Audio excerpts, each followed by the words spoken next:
Meus amados, a graça e a paz do Senhor Jesus, amém? De antemão, gostaria de agradecer o honroso convite do pastor André, da liderança da igreja, em participar dessa igreja tão abençoada e histórica, que o Senhor nos dê tempos de refrigério nesta tarde e de intenso gozo na presença do Senhor. Trago um abraço da igreja congregacional no Bessa, lá em João Pessoa,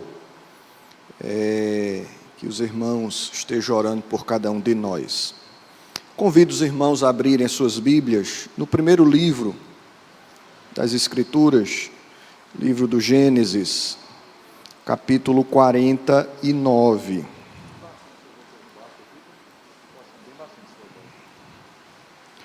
Gênesis 49,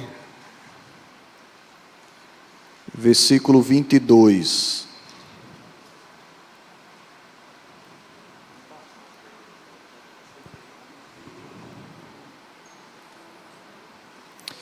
Nessa primeira parte, nós vamos pensar na liderança, na perspectiva de um dos grandes líderes do Antigo Testamento, que é José.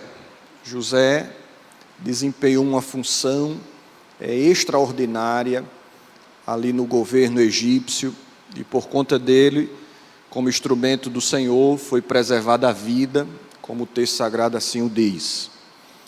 E a partir dele nós vamos extrair alguns princípios sobre liderança, ou sobre o perfil de um líder exemplar. Gênesis 49, versículo de número 22. José é um ramo frutífero junto à fonte. Seus galhos se estendem sobre o muro. Bondoso Deus, graças te damos por tua palavra que é viva, por tua palavra que é eficaz.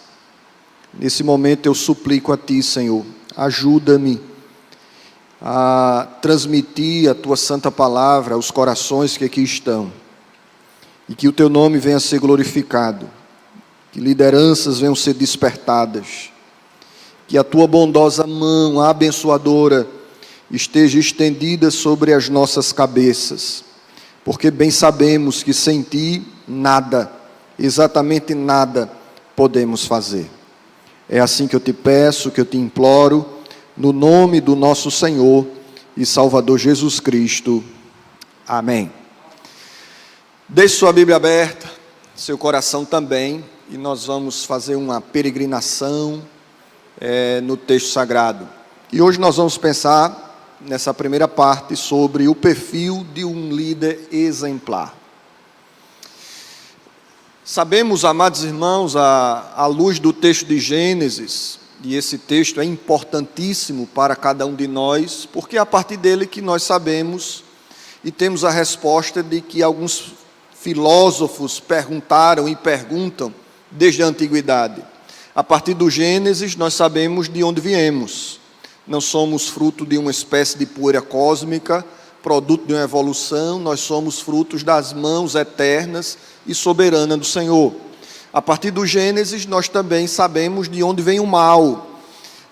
Então, sabemos que tudo aquilo que passamos, as guerras, os conflitos, a avareza, os pecados da alma, não são fruto de uma sociedade, mas são consequências daquilo que nós aprendemos no Gênesis 3. O nosso primeiro pai, ele, num ato de obstinação, se insurge contra a ordem bendita do Senhor do não comer o fruto, e por conta disso nós herdamos, como diz Paulo aos Romanos 5:12, que pelo pecado de um, todos pecaram. Então, a partir do Gênesis, nós temos essas informações históricas que são importantíssimas. Mas hoje eu gostaria de pensar com os irmãos sobre o perfil de um líder exemplar. E esse perfil nós vamos pensar à luz do ministério de José. E como primeira lição desse texto, permita-me já ir para algumas lições do texto, e aqui os irmãos vão acompanhar no slide, que o líder é um homem vocacionado. A primeira característica de um homem de um líder é que ele recebeu das mãos invisíveis de Deus o chamado, e que ele recebeu das mãos do Senhor essa vocação. E observamos na vida de José esses sinais de um plano soberano de Deus, desde quando ele era adolescente ou jovem.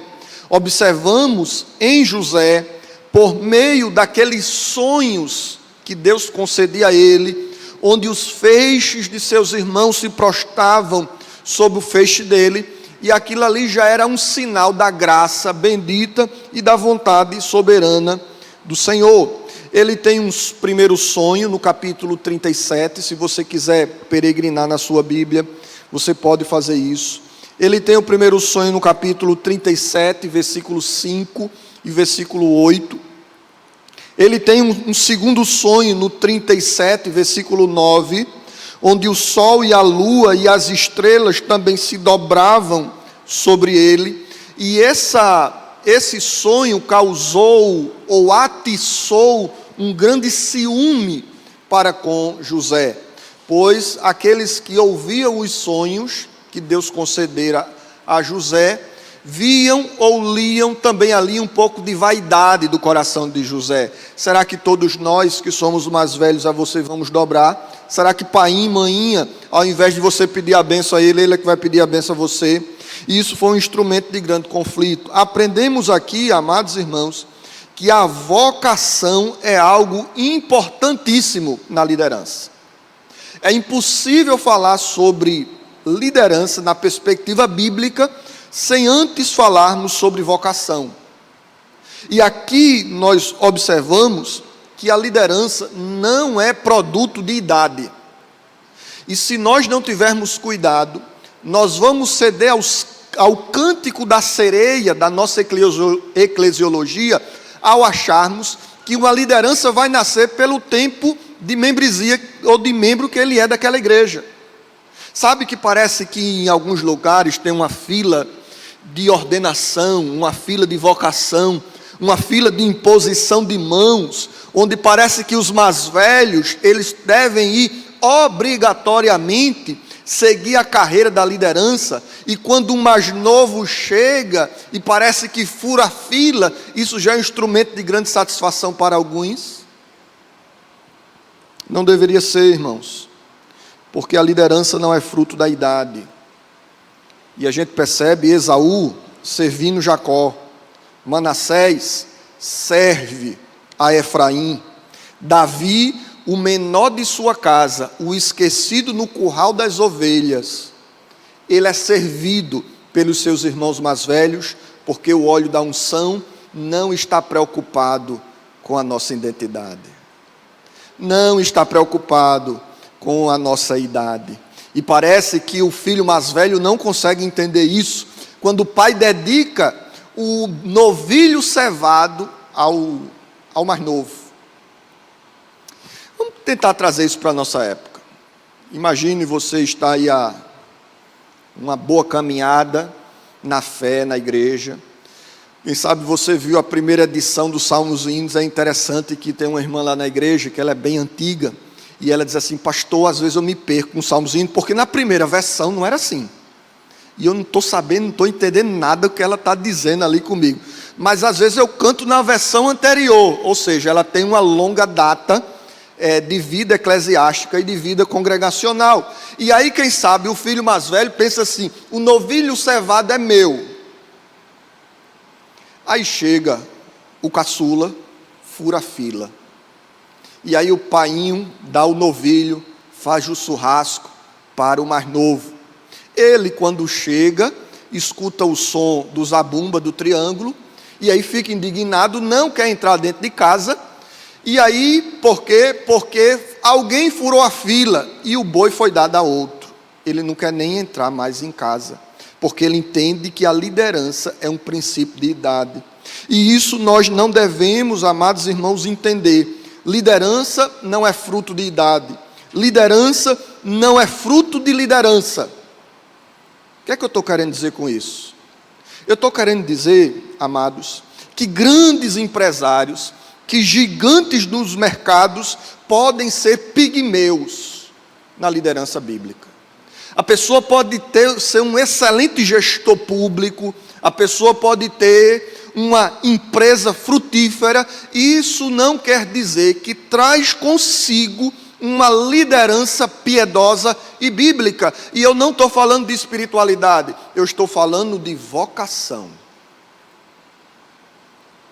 A liderança bíblica não é filha da liderança. A liderança bíblica não é filha de anos de conversão. A liderança bíblica, ela não se dobra ao brilho do ouro. Os mais abastados, os mais ricos, não impressionam os olhos do Altíssimo. Estão enganados, assim como Simão, que queria comprar a unção de Pedro com ouro.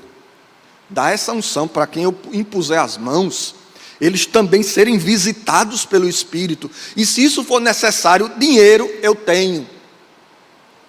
Não. A liderança, amados, ela nasce em primeiro lugar de uma escolha divina. E aí quando Deus escolhe, Ele não está preocupado com sobrenome, Ele não está preocupado com idade.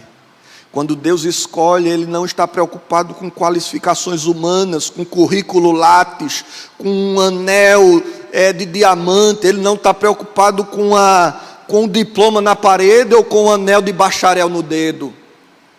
Via de regra, parece que Ele escolhe aqueles que não são, para confundir os que são, para que a glória seja tão somente dEle.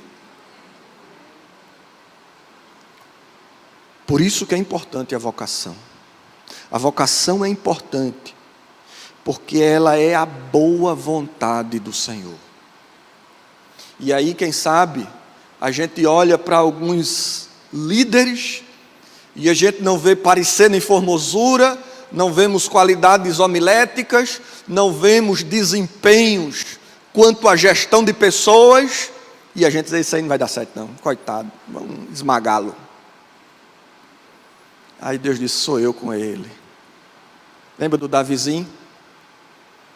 É o Davizinho que Deus derrama o óleo sobre a cabeça dele.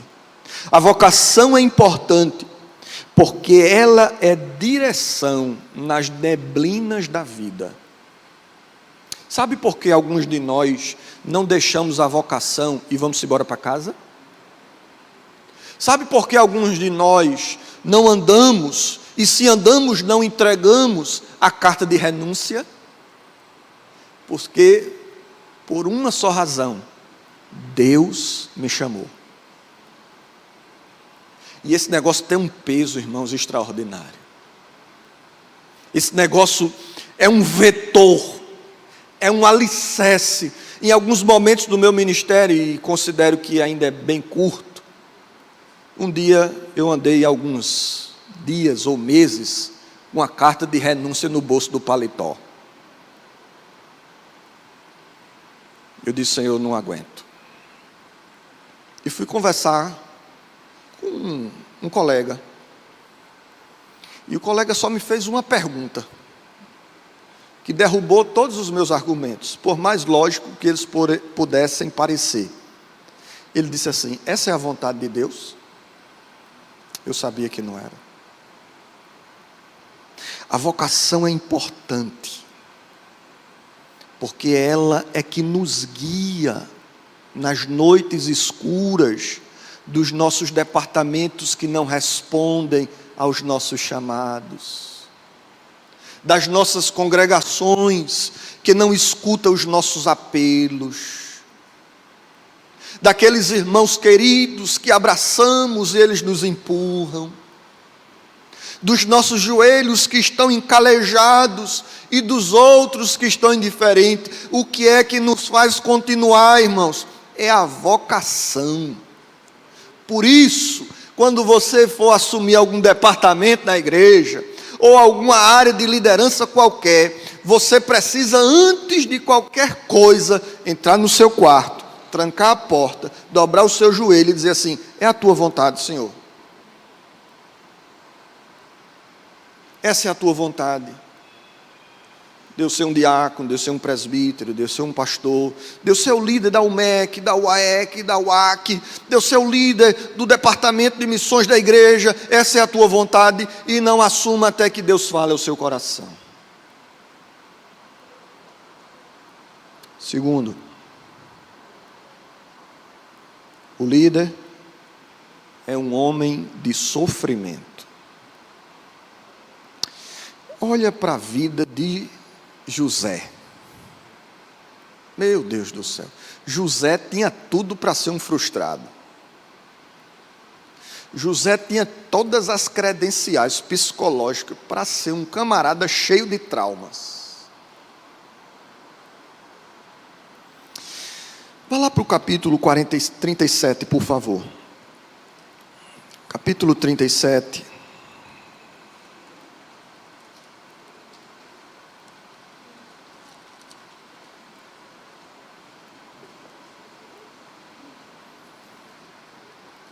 Versículo 3 e versículo 4.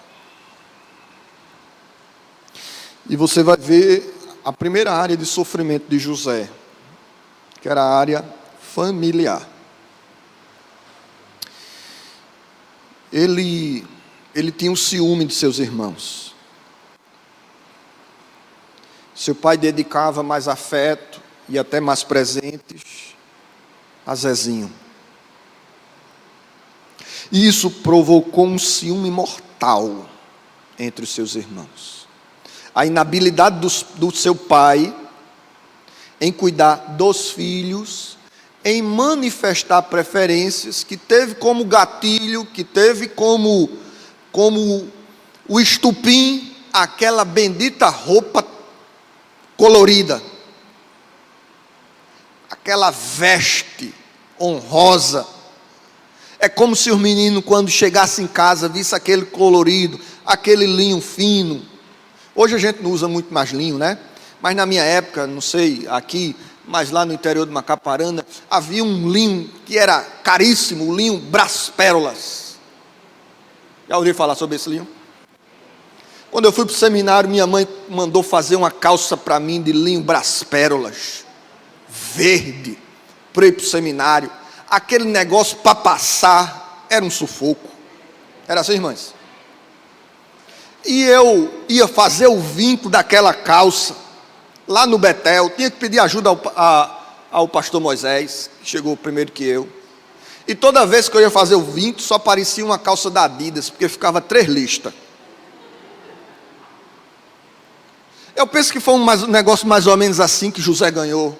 E aí os irmãos disseram: Brás Pérola, aí é fogo, aí é demais, vamos matar o homem. E ele sofria na sua família. Mas não somente aí, capítulo 40, versículo 15.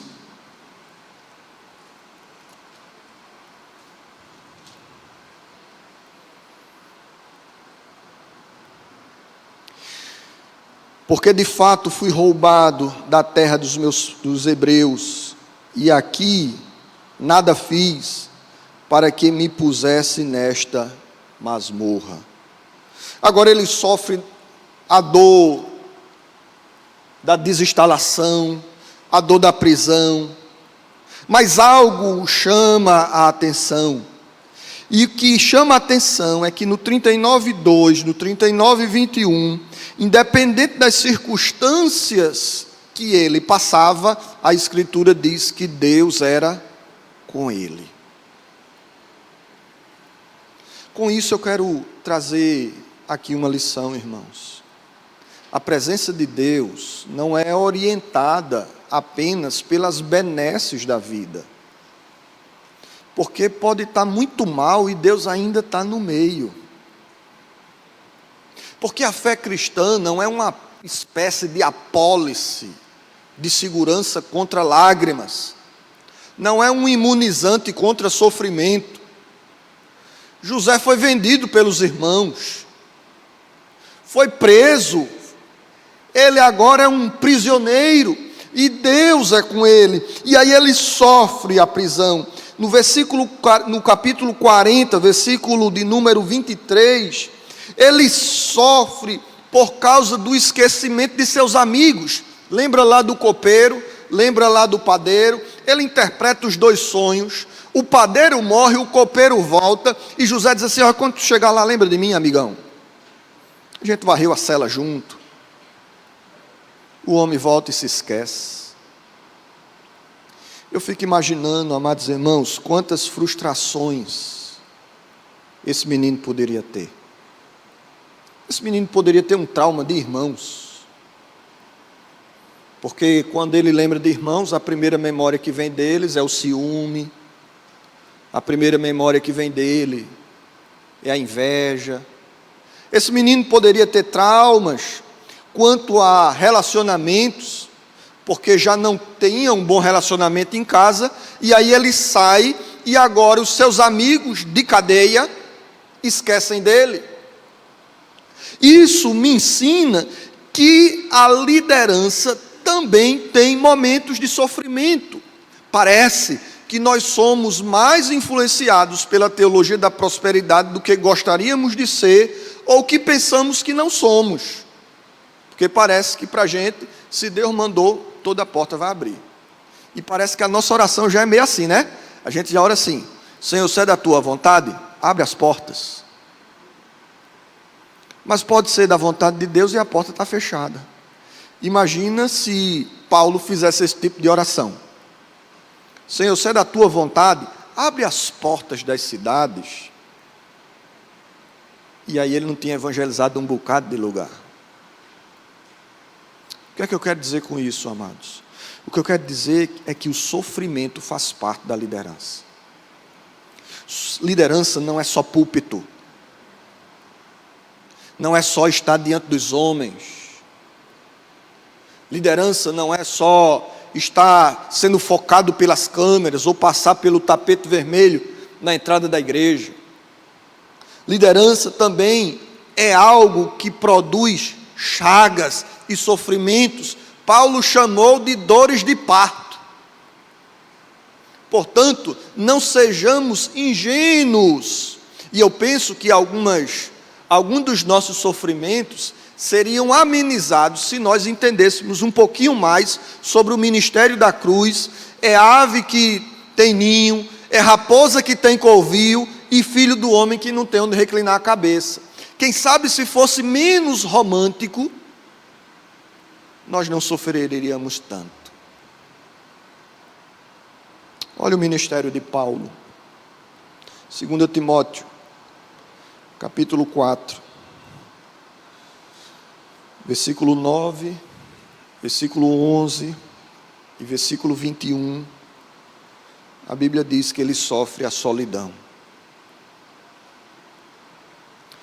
Versículo 10, a Escritura nos ensina que ele sente-se abandonado, todos me deixaram. Versículo 14, Paulo mostra que ele é perseguido. Versículo 13, que ele tem privações. Agora deixe-me trazer tudo isso para cá. Um líder precisa da graça de Cristo para extrair o melhor do sofrimento. Aprenda isso, por favor. Um líder, ele precisa da graça de Cristo para extrair o melhor do sofrimento. Imagina o sofrimento como uma grande esquina.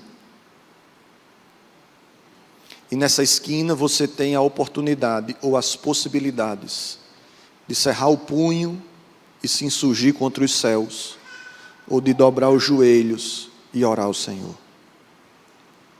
No sofrimento, você se depara na esquina onde você anda pela trilha da esposa de Jó. Ainda adorarás esse Deus. Ou você vai pelo outro caminho e diz: se falas como uma louca, receberemos só as benesses do Senhor e não também o mal. O Senhor deu, o Senhor tomou, bendito seja o nome do Senhor. O apóstolo Paulo disse: eu aprendi a viver contente em toda e qualquer situação. O sofrimento, amados irmãos, deve ser extraído, e nós precisamos extrair o melhor dele. Observa, segundo Reis, capítulo 6, e lá está Eliseu e Geazi.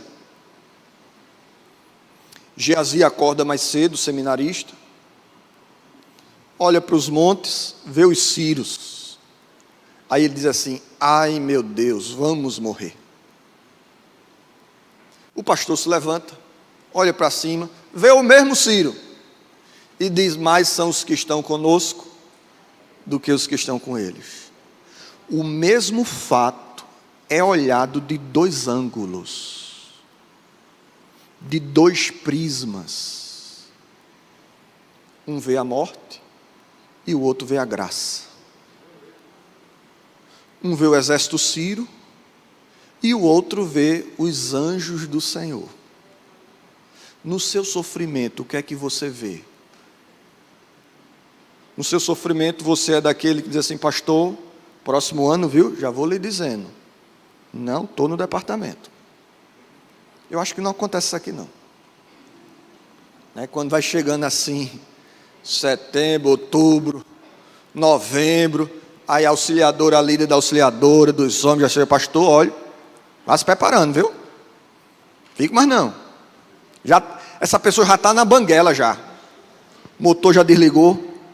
E ela está orando para chegar 31 de outubro, para as diretorias serem empossadas. E por sinal ela não vai estar lá. E aí o outro diz assim: não, meu amigo, mais são os que estão conosco do que os que estão com ele. Eu fico imaginando Geazi olhando de um lado para o outro, e ele diz: agora deu mesmo, ele deve estar dormindo ainda. E aí Eliseu faz uma oração. O que é que eu aprendo com isso, irmãos? Que existem coisas que a liderança só vai ver depois que dobrar o joelho. Não adianta falar. Não adianta vir com argumento lógico. Não adianta vir com retórica. Não adianta assembleia. Por mais congregacionais que sejamos, tem coisa que só os joelhos produzem. E aí a Escritura diz que ele ora, Senhor, abre os olhos desse rapaz. E quando ele abre os olhos, o que é que ele vê? Carros e cavalos de fogo ao redor de Eliseu. O que é que você vê entre as suas lágrimas? O que é que você vê nas dificuldades do seu departamento? Nas lutas históricas de suas igrejas? Não vale a pena mais falar? Não vale a pena mais orar? Não vale a pena mais convidar? Porque eu já estou cansado. Quem sabe essa tem sido algumas de suas falas. O líder, amados irmãos, ele é um homem de sofrimento. Agora eu pergunto: quantos dos nossos líderes estão feridos por causa de assembleias? Quantos de nossos líderes estão feridos pela solidão dos bancos? Quantos de nossos líderes estão adoecidos emocionalmente por conta da apatia, por expectativas demasiadas? Eu estava conversando com um presbítero de uma certa igreja, e disse: olha, pastor, teve uma assembleia lá na igreja, e praticamente todo o conselho mudou.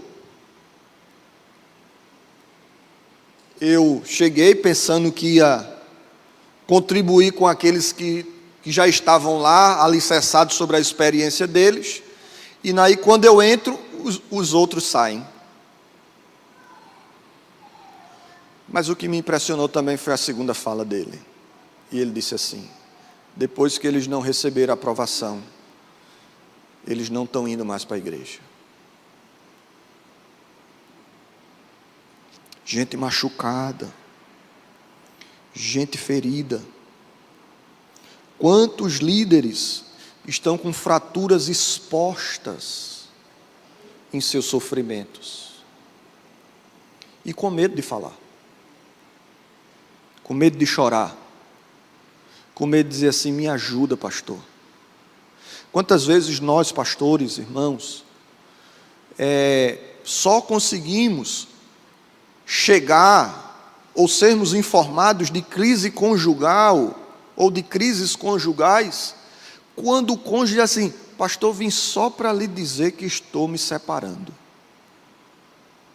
Por que não chegou um pouquinho antes?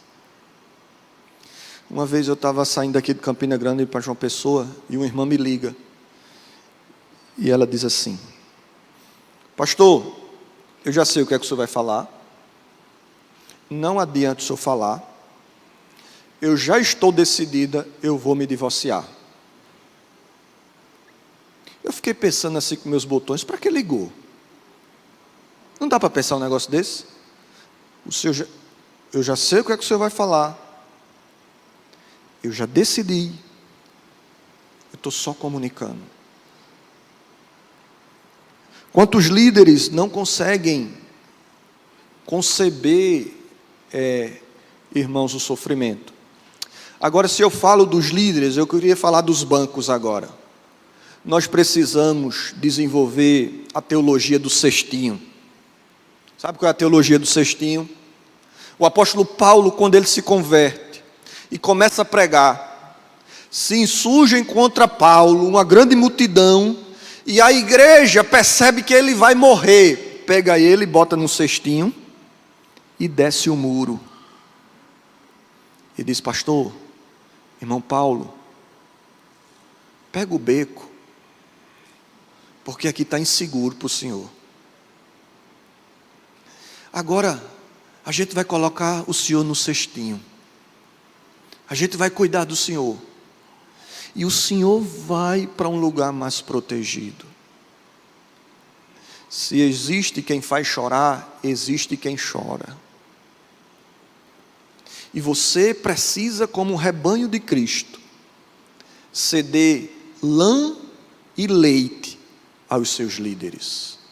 Hernando Dias Lopes, no seu livro De Pastor a Pastor, ele diz que uma das missões, ou da missão da igreja, é prover para o coração e para a barriga do pastor. Existem igrejas que cuidam muito bem da barriga de seus pastores, com prebendas tranquilas, com planos de saúde, mas são rebanhos totalmente distantes do coração, totalmente apáticas da cardiologia espiritual do seu líder. E por conta disso, amados, não é raro nos dias de hoje nós observarmos pastores com depressão. Parece uma contradição, né? Mas não é. Pastor com depressão. Pergunta a você: é ilógico um ortopedista quebrar a perna? É ilógico um cardiologista ter um infarto? É ilógico um pneumologista ter algum problema respiratório? Não. Se essas coisas não são ilógicas, não são casamentos de incoerência, por que doenças da alma é incoerência para aqueles que servem a Cristo? Por conta disso, nós temos uma comunidade de sacerdotes, uma comunidade de líderes reprimidos, que choram no quarto trancado, às vezes com o chuveiro ligado, para que nem os de casa escutem o soluço e a goela engasgada de suas almas. A liderança sofre, e você precisa estar atento a isso. Paulo vai pregar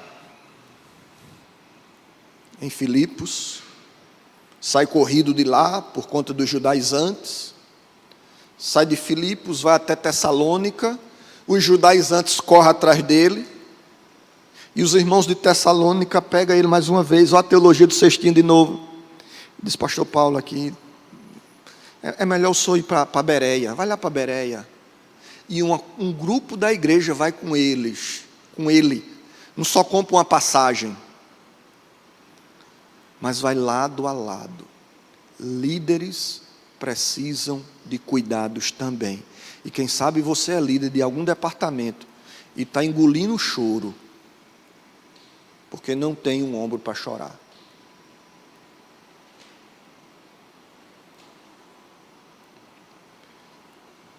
Terceiro lugar, o líder é um homem, entenda homem, gênero humano, tá? Aqui. É um homem que luta contra as tentações. Quantas tentações o nosso irmão José passou. Existem vários tipos de tentação que uma liderança passa. Tentação na área material. O consumismo de nossos dias produz homens insatisfeitos, onde não é questão de ter mais, é simplesmente insatisfação por aquilo que tem. O consumismo tem produzido homens e mulheres insatisfeitas. Observamos, amados irmãos, recomendações bíblicas contra isso.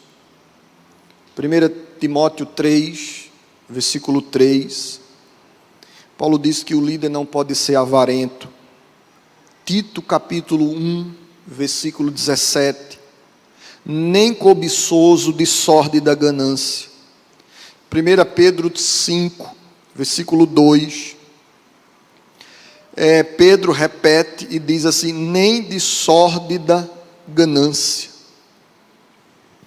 O grande pastor Charles Wright, ele diz, pode-se cobiçar quando se tem pouco, muito ou suficiente, pois a cobiça vem do coração e não das circunstâncias da vida.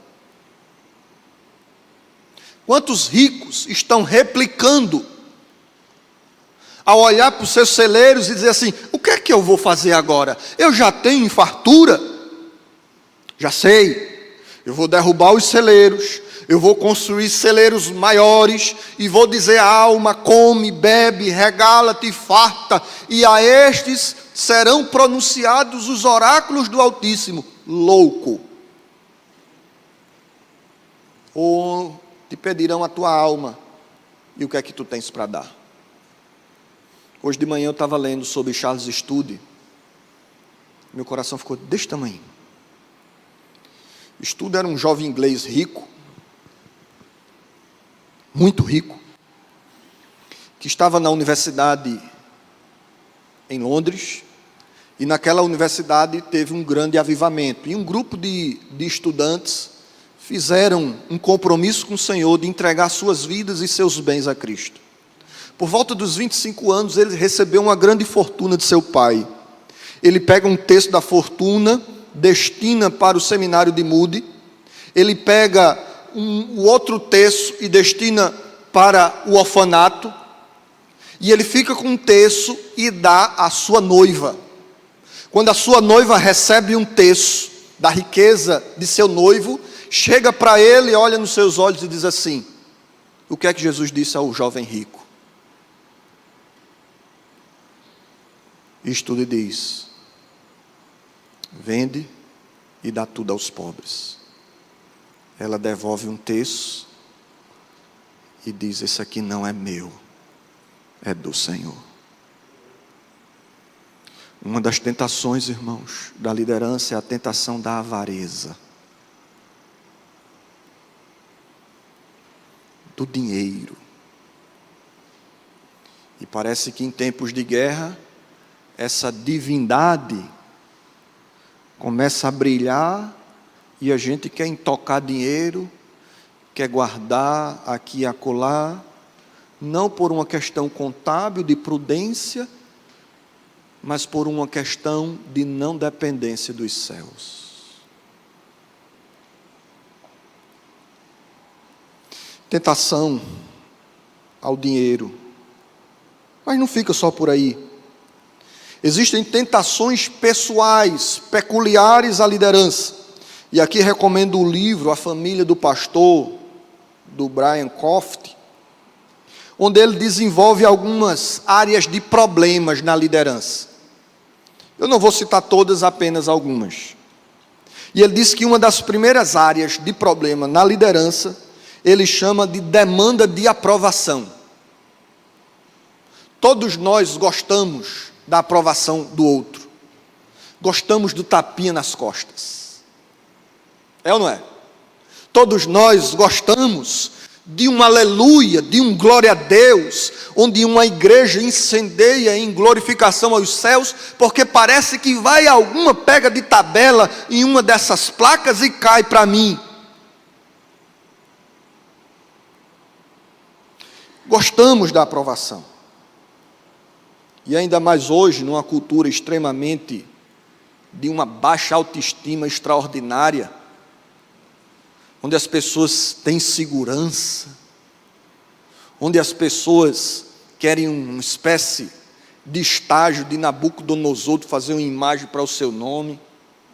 E aí, às vezes, a gente precisa ter o cuidado, irmãos, das motivações do nosso coração.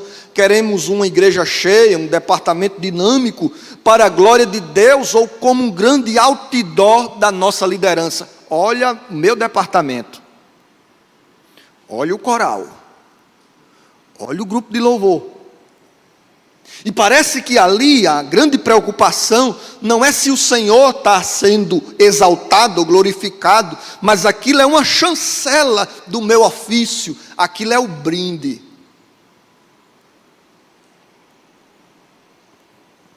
Todos queremos ser apreciados. E a demanda de aprovação é um grande perigo, porque quando ela não vem, o que é que a gente faz? A gente sai. Puxa vida, fiz isso e aquilo outro. O povo não dá nenhum obrigado. O pastor nem sequer disse parabéns, irmã.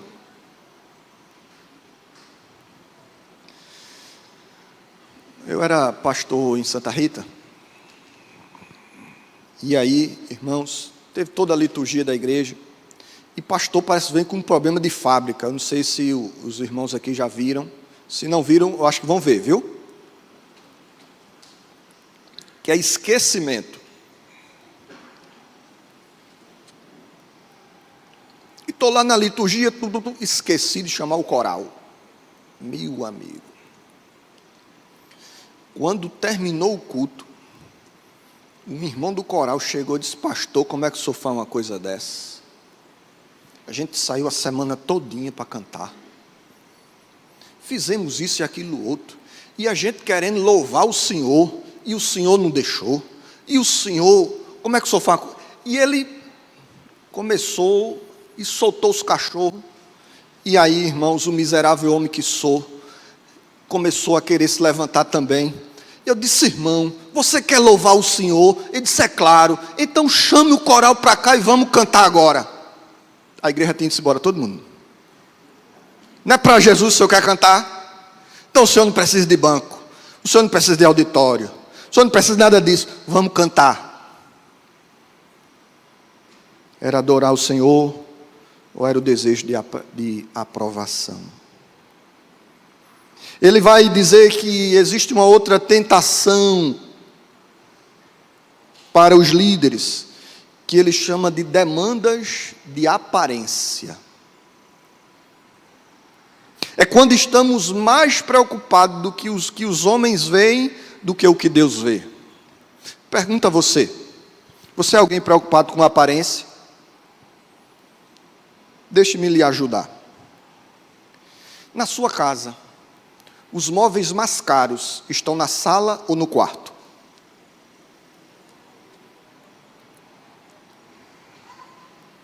Os maiores investimentos do seu lar estão aonde você recebe as pessoas ou onde você descansa com o seu cônjuge? Parece que nós estamos muito mais preocupados em envidar esforços e recursos com arquitetos em planejamentos de sala do que de cozinha, do que de quarto, do que da área de serviço, porque essas coisas a gente rapidamente fecha as portas, e quando a gente deixa escapar alguma coisa na sala, a gente diz assim: não olhe para a bagunça não, viu? É assim. Parece em nossas demandas espirituais nós replicamos essa verdade. Estamos mais preocupados com o desempenho diante dos homens do que diante de Deus. 2 Timóteo capítulo 3, versículo de número 5.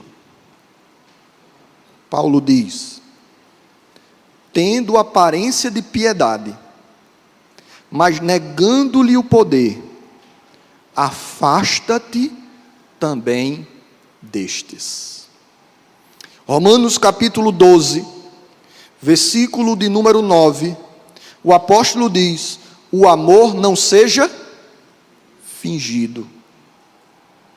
Demandas de aparência é um grande prejuízo quando a gente está mais preocupado com o desempenho entre os homens do que da nossa vida privada com Deus. Quando estamos mais preocupados em ir para a igreja porque sou líder, do que ir para a igreja porque eu sou salvo, porque eu sou um adorador, porque eu fui alcançado pela graça. E quando essas coisas começam a se misturar, amados irmãos, a primeira passada rumo ao declínio da liderança já se foi. Você deve ir para a igreja, não é porque você é do conselho da igreja, ou o pastor da igreja, ou o líder da igreja. Você deve ir para a igreja porque a Escritura diz: não sejamos como os demais que abandonaram a congregação. Deve haver deleite na sua alma, deve haver alegria em dizer alegrei-me quando disseram vamos à casa do Senhor. Deve haver uma busca à casa do Senhor e aos elementos espirituais desse local, porque o pardal encontrou casa, a andorinha encontrou ninho. E nós precisamos encontrar os altares do Senhor. As tentações de José. Capítulo 39, versículo 6.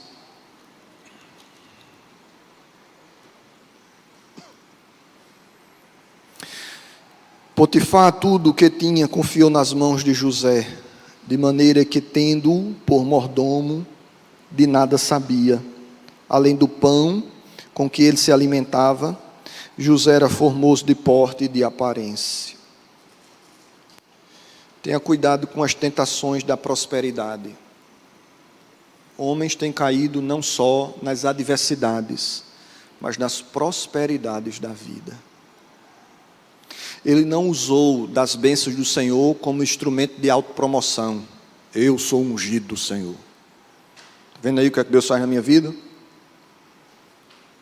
Eu tinha um líder de uma congregação que ele começou a festejar o aniversário da congregação a partir do dia que ele chegou. Ele chegou, a congregação já tinha uns 20 anos. Aí quando ele chegou, ele disse: hoje, esse ano agora é o primeiro ano da congregação. Aí eu cheguei para ele, disse: mas rapaz, começou tudo a partir de você, foi? Não, é porque o trabalho estava meio capenga, estava meio... mas começou mesmo, pastor, depois de mim. Ô fariseu, né? Um filisteu mesmo. Ele não faz isso. Seja forte e fuja das tentações. Quais são as suas áreas de vulnerabilidade? Você é um camarada, uma pessoa estourada? Se antecipe. Quando você vê que o negócio está, saia. Sabe por quê, irmãos? Porque é melhor fugir da isca do que se debater na armadilha. É mais fácil fugir da isca do que se debater na rede. Se você tem problemas de área sexual, cuidado com o controle remoto. Cuidado com o HD do seu computador. Cuidado com o seu celular. Cuidado nas portas secretas e nos locais fechados. Você precisa perceber e se antecipar os seus problemas. porque é mais fácil se livrar da isca do que se debater na rede. Sansão não fugiu e caiu no colo de Dalila. Davi não fugiu e a sua família foi destruída. Salomão não fugiu e o seu coração foi pervertido. Paulo instrui a Timóteo: fugir das paixões da mocidade. Você é alguém melindroso? Você é alguém sensível? Então, se antecipe, não faça grandes expectativas do outro. Eu perdi uma família na igreja. E eu fui atrás dela. Irmão, estou sentindo sua falta na igreja. O que está acontecendo? Não, pastor, nada não. Sabe aquele nada não que você tem, que sabe que tem alguma coisa assim? Né? O que foi, irmão? Não, nada não. Mas, aí, puxei. Disse, pastor, eu vou dizer. Pastor, eu estou há tanto tempo nessa igreja e o povo não sabe nem meu nome. Disse, mas o que foi que aconteceu? Pastor, gente, lembra do retiro de casais? Colocaram no carnezinho, pastor, do pagamento. Vou usar um nome fictício. O nome dele, José, dela Maria. José e Maria. Botaram João e Maria. Como é que pode, pastor? Trocaram meu nome. Meu nome é Zé, botaram João. E ainda profetizaram que eu vou morrer e que minha esposa Maria vai casar com João. Eu disse, ih, rapaz. Ainda bem que não tinha nenhum João na igreja. Porque se tivesse um João na igreja, o moído seria maior ainda. Gente melindrosa, sensível. Aí, inevitavelmente, né, com um olhar mais psicológico, eu disse, rapaz, esse camarada deve ter altas frustrações. Deve ter enormes medos. Então, se você é vulnerável numa área, tente se antecipar. É melhor ser surpreendido para o melhor do que para o pior. Então não espere a luz da ribalta na sua testa, não espere o tapete, não espere a tapinha nas costas, sirva por servir. Se elas vierem, amém. Se não vierem, glória a Deus. Você é o líder.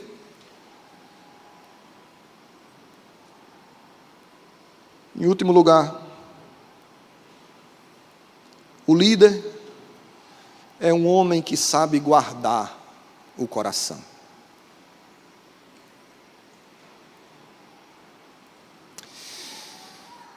E aí a gente vai para o capítulo 45.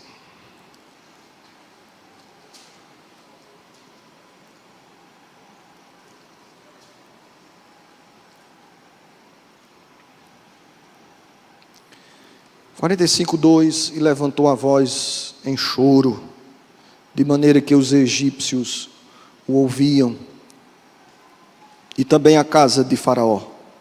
Versículo 5. Agora, pois, não vos entristeçais, nem vos irriteis contra vós mesmos, por me haveres vendido para aqui, porque para conservação da vida, Deus me enviou adiante de vós. Eu acho isso aqui lindo. Marque esse texto na sua Bíblia. Imagina você ter sido vendido, não ter crescido no seu seio paterno, ser lançado numa cisterna e vivido boa parte de sua vida como escravo. Num linguajar bem nordestinês, agora você se depara com seus carrascos e eles estão comendo na sua mão.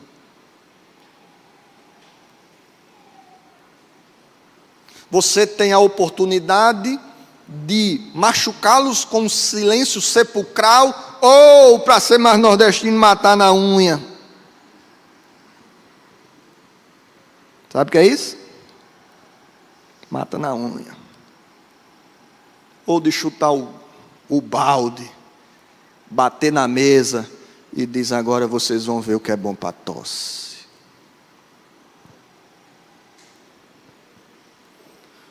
Um líder piedoso, ele precisa saber o que é que ele guarda no coração. Salmo 119, versículo 11. Escondi a tua palavra no meu coração, para não pecar contra ti. Um líder piedoso tem que saber o que é que ele guarda no coração. E ele tem que guardar o melhor. Escondi a tua palavra. Eu fico pensando, se eu fosse Davi, o que é que eu ia guardar no coração? Quem sabe eu ia guardar o meu sogro que queria me matar. Quem sabe eu ia guardar a minha filha estuprada. Eu ia guardar o filho estuprador. Eu ia guardar o luto de um outro filho. E um outro filho que é o assassino. Se você acha que sua família é ruim, olha para de Davi.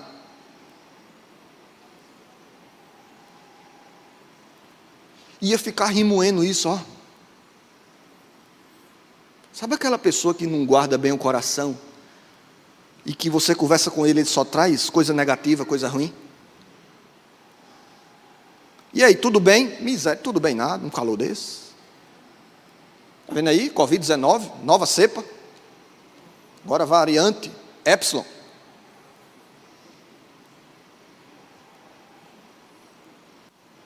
E aí ele só consegue contar coisa ruim. Gente que não tem o coração bem guardado. E líderes precisam aprender a fazer uma asepsia na alma. Líderes precisam aprender a ter pureza no coração. Você guarda rancor no seu coração?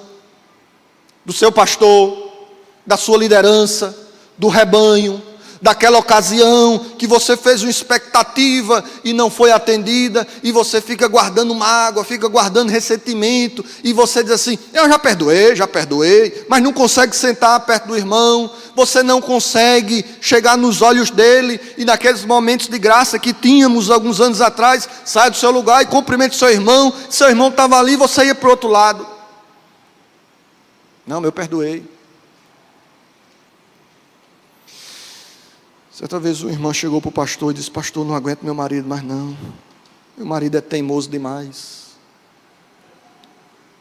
Eu disse a ele: não compra o carro, não compra o carro, não compra o carro. Ou um teimoso. Ele foi lá e comprou, pastor. Eu não aguento isso mais não. Aí o pastor foi chamar o marido, né? Disse: meu irmão, eu sei que você é o líder da casa. Eu sei que você é o cabeça. E o irmão meio desorientado. Mas por que, pastor? Meu irmão, você precisa combinar. A sua esposa pediu para você não trocar o carro, você trocou. Aí disse: minha esposa falou isso, pastor. Você falou: pastor, eu troquei esse carro faz 12 anos. Já faz 12 anos que eu troquei esse carro.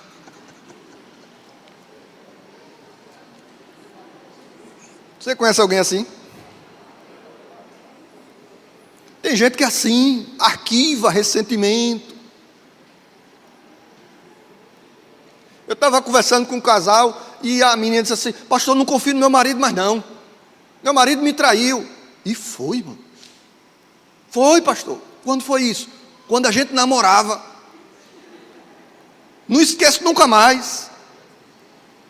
Esconda o melhor, a palavra de Deus. E o melhor deve ser guardado no melhor lugar, que não é a estante de sua casa, ou os mais antigos, na penteadeira do seu quarto. Esconda o melhor, aonde? No coração. Está lá Zezinho, chorando. Meu Deus, meus irmãos. Aleluia. Os irmãos olham para ele e dizem: agora a gente está frito, misericórdia. E aí José traz essa teologia da providência de Deus, negócio extraordinário, e diz assim: olha, não se aperreie não. Não fique preocupado não, porque não foram vocês que me enviaram para cá, mas Deus que me enviou para cá para a conservação da vida. Irmãos, Deus também tem graça em nossos sofrimentos, então aceite. Aquela dificuldade existe luz, existe graça, existe brilho naqueles sofrimentos, e nós precisamos estar buscando, Senhor, eu não entendo, mas eu entrego em tuas mãos. Ele demonstra perdão, versículo 2 ao versículo 3. Versículo 5, ele dá uma aula de teologia para os seus irmãos. Versículo 45, versículo 5, ou melhor, versículo 9 a 13, ele abençoa seus irmãos. E para terminar, eu queria que os irmãos colocassem aqui, por favor, algumas lições finais. Primeira lição final. Recomece seu ministério com consagração. Talvez você esteja cansado, doido para chegar ao final do ano. A Bíblia diz que Ele é aquele que dá força a quem não tem nenhum vigor.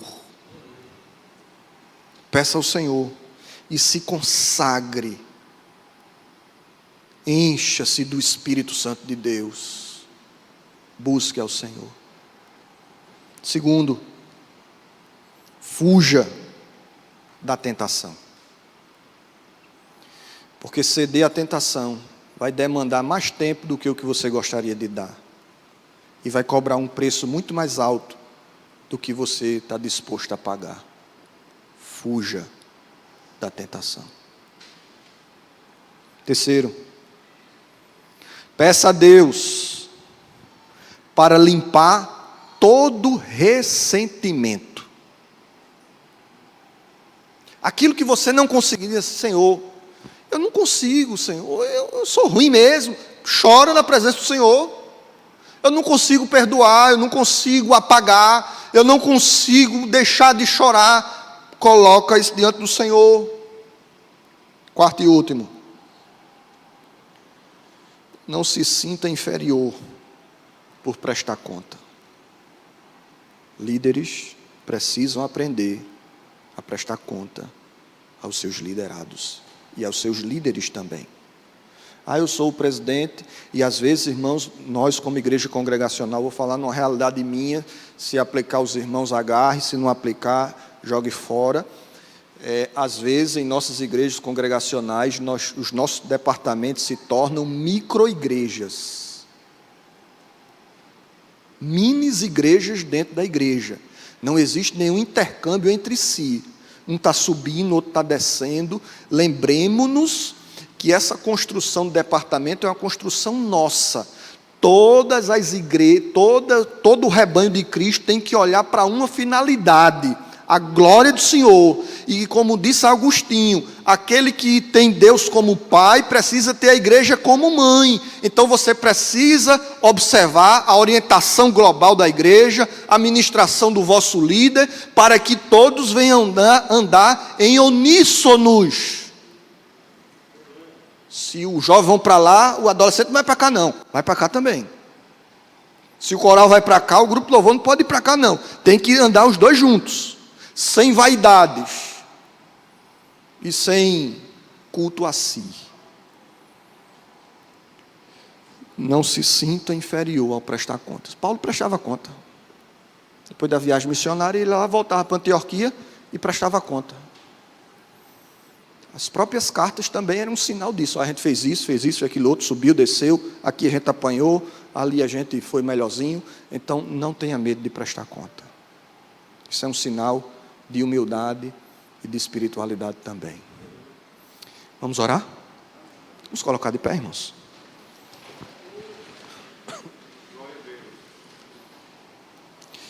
Nós vamos orar nesse instante para que Deus esteja renovando os nossos ministérios. E que você venha sair daqui vibrante. Que você venha sair daqui, Senhor, usa-me Usa-me com poder e graça, com unção e ousadia. Eu queria convidar o grupo de louvor, pode ser? A gente cantar um hino, renova-me. Pode ser, pastor? Alguém para cantar também, por favor.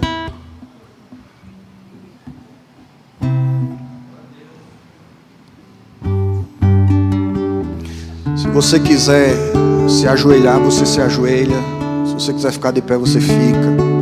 Você vai orar agora pela graça do Senhor na sua vida, para que o Espírito Santo lhe encha com poder. Se você não sabe o que é ser cheio ainda, porque é possível que alguns crentes ainda não saibam o que é uma vida cheia do Espírito, você vai dizer: enche-me. Se você já provou e esqueceu na prática, você vai dizer: faz de novo, Senhor. Faz de novo. Em uma das excursões de um grupo de seminaristas, foram até a casa de Wesley. E aí o líder da caravana dizia assim: olha, aqui é a casa de Wesley, aqui é onde ele estudava, aqui é a livraria dele, e aqui é onde ele orava.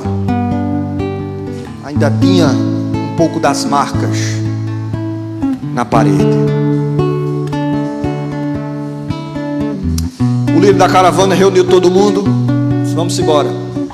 Quando chega no ônibus, ele conta, está faltando um. Vamos voltar lá na casa de Wesley. Alguém ficou. Chegando lá, tinha um irmão de joelho, aonde Wesley orava. E a oração dele era: Senhor, faz de novo. Faz de novo, Senhor. Como o Senhor fez com Wesley, faz comigo. O líder da caravana toca no ombro dele e diz: Billy, vamos, Billy. Vamos lá, Billy Graham. Vamos embora. Deus fez de novo. O Deus que fez de novo com ele pode fazer o mesmo com você. Peça ao Senhor: renova-me, Senhor, no nome de Jesus. Louvemos ao Senhor. Aleluia. Renova-me, Senhor Jesus. Já não quero ser igual.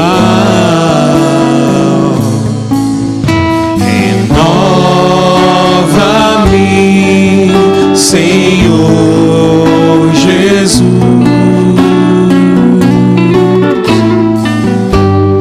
Põe em mim teu coração, porque tudo que há dentro de mim necessita ser mudado, Senhor. Porque tudo que há dentro do meu coração necessita mais de ti. Oh Deus amado, faz de novo, Senhor, no nosso meio. Essa igreja é símbolo da visitação do Teu Espírito, do derramamento da Tua graça, do poder do Altíssimo.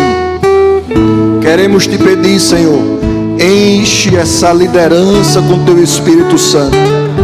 E à medida que o Senhor encher do Teu Espírito, esvazia, ó Deus, de si mesmo, de suas vaidades, de sua própria história, para que venhamos ser cheios do Teu poder. Toma, ó Deus, cada líder aqui, de cada departamento, cada oficial, cada pastor, cada líder, Senhor, e enche com o Teu poder.